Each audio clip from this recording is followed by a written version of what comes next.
Pelo Evangelho o Pai nos chamou, a fim de alcançarmos a glória de nosso Senhor Jesus Cristo, de nosso Senhor Jesus Cristo.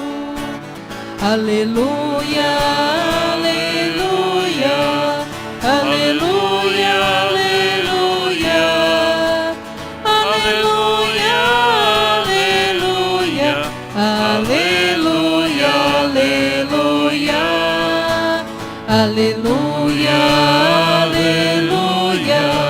aleluia, aleluia,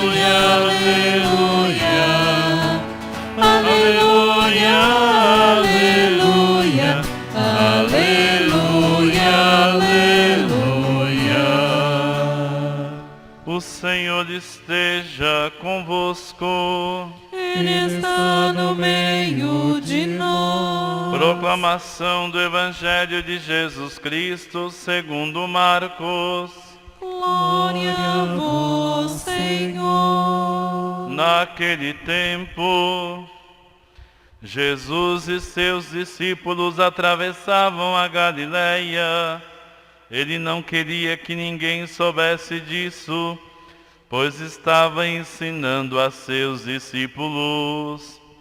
E dizia-lhes: o Filho do Homem vai ser entregue nas mãos dos homens, e eles o matarão.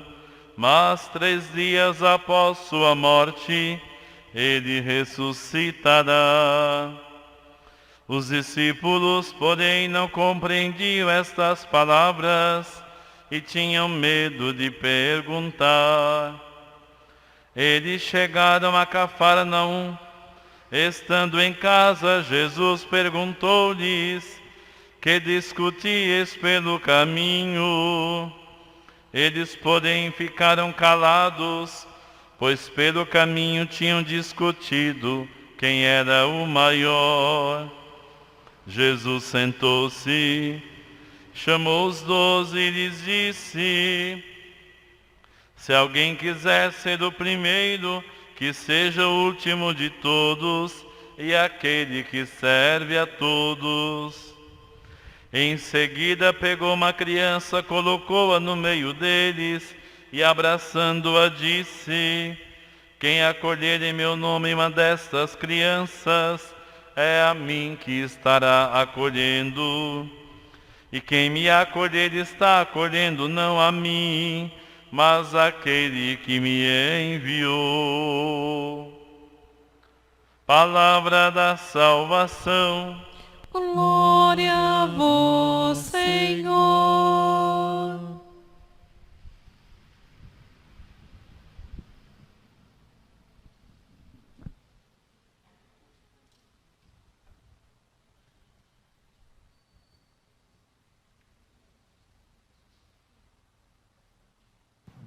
Jesus, manso e humilde de coração.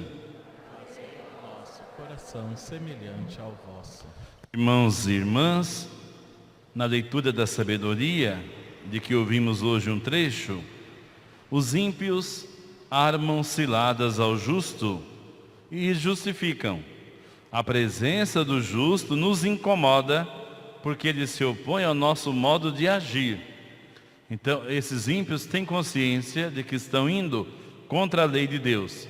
Mas ao invés de se converterem, eles preferem matar o justo. Quando ouvimos estas sentenças da sabedoria, então nós nos lembramos de quem? Fique atento. Vejamos se é verdade o que ele nos diz e comprovemos o que vai acontecer com ele. Se de fato o justo é filho de Deus, Deus o defenderá e o livrará das mãos dos seus inimigos. Vamos pô-lo à prova com ofensas, torturas, para ver a sua serenidade e provar sua paciência, vamos condená-lo à morte vergonhosa, porque de acordo com as suas palavras, virá alguém em seu socorro. De quem a gente se lembra quando ouve essa palavra? De Jesus, exatamente, na sua paixão. Vocês se lembram também do Evangelho da semana passada? Vamos recordar um pouquinho, juntos, os principais traços do Evangelho. Jesus leva os seus discípulos a uma aldeia, uma localidade chamada Cesareia de Filipe. E no caminho, ele faz duas perguntas aos discípulos. Primeira: quem dizem os homens que eu sou? Quem dizem os homens ser o Filho do Homem? Qual foi a resposta dos discípulos? Um profeta, como Elias, Jeremias ou João Batista, ressuscitado dos mortos. Então Jesus faz a segunda pergunta: para vós, quem sou eu? Qual foi a resposta? Tu és o Cristo, e quem respondeu foi Pedro, justamente. Mas em seguida Jesus explica que eles não devem dizer isso a ninguém. Diz o Evangelho que ele proibiu severamente, porque a ideia que eles tinham de Messias era um Messias semelhante ao rei Davi ou ao Salomão, que viesse estabelecer o reino de Deus na terra com a força das armas e do poder de Deus.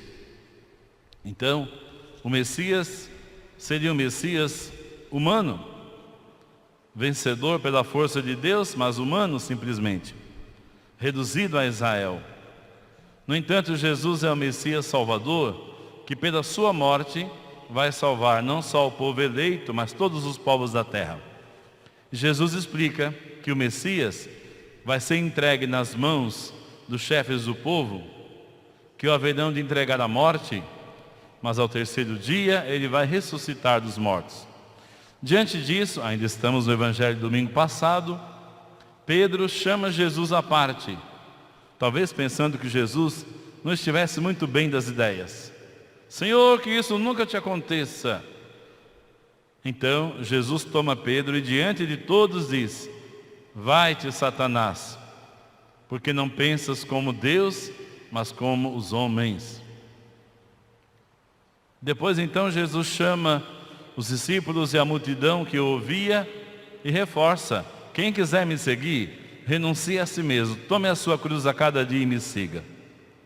Bem, eles então deixam a região e vão voltar à sua casa em Cafarnaum.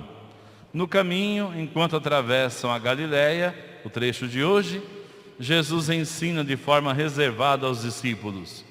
E qual é o ensinamento principal? Ele retoma o que havia anunciado sobre a sua paixão, morte e ressurreição. O Filho do Homem vai ser entregue nas mãos dos homens, eles o matarão, mas 3 dias após sua morte ele ressuscitará. E o que acontece então? Os discípulos não compreenderam e tinham medo de perguntar. Depois do que Jesus disse para Pedro, pensar bem antes de perguntar. Porque eles não queriam saber de um Messias sofredor. Não. E se distanciaram de Jesus. E começaram uma discussão entre eles. Uma discussão da qual nós entendemos muito bem. Bom, chegando a casa, Jesus perguntou: o que é que vocês estavam discutindo ao longo do caminho? Porque eles se distanciaram de Jesus. Não só fisicamente, mas se distanciaram do pensamento de Jesus. Não concordavam. E o que aconteceu quando Jesus perguntou a eles: o que vós discutis pelo caminho? Calados ficaram. Por quê? Pelo caminho tinham discutido quem era o maior.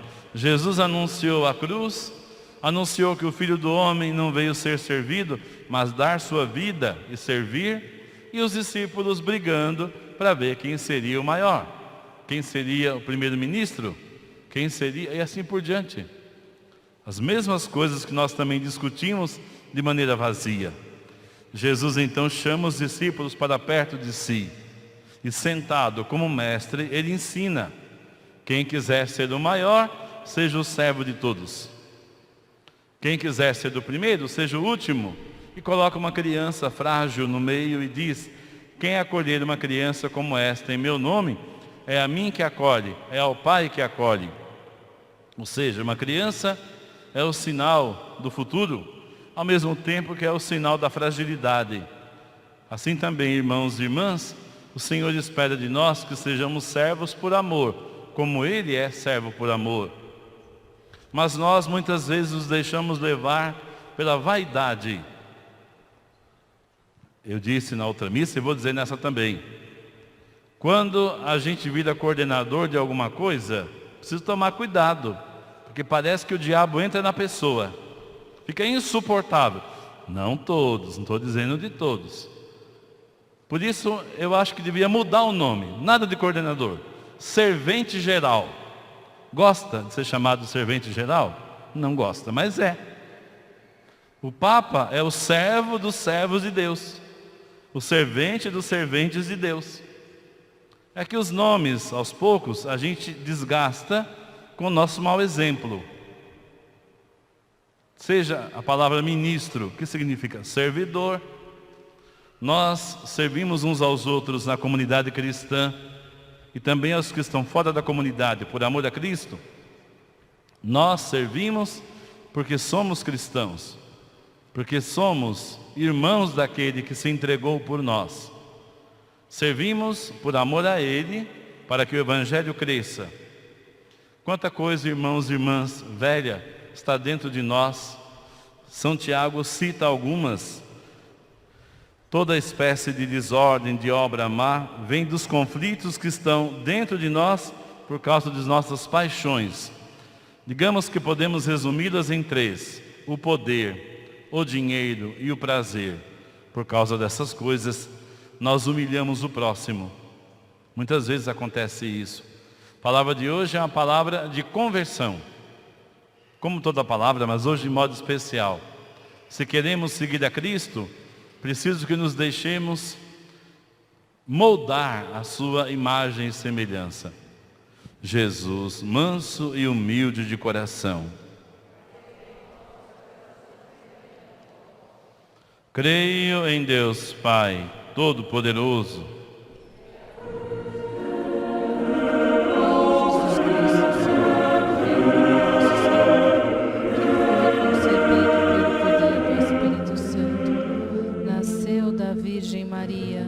padeceu sob Pôncio Pilatos, foi crucificado,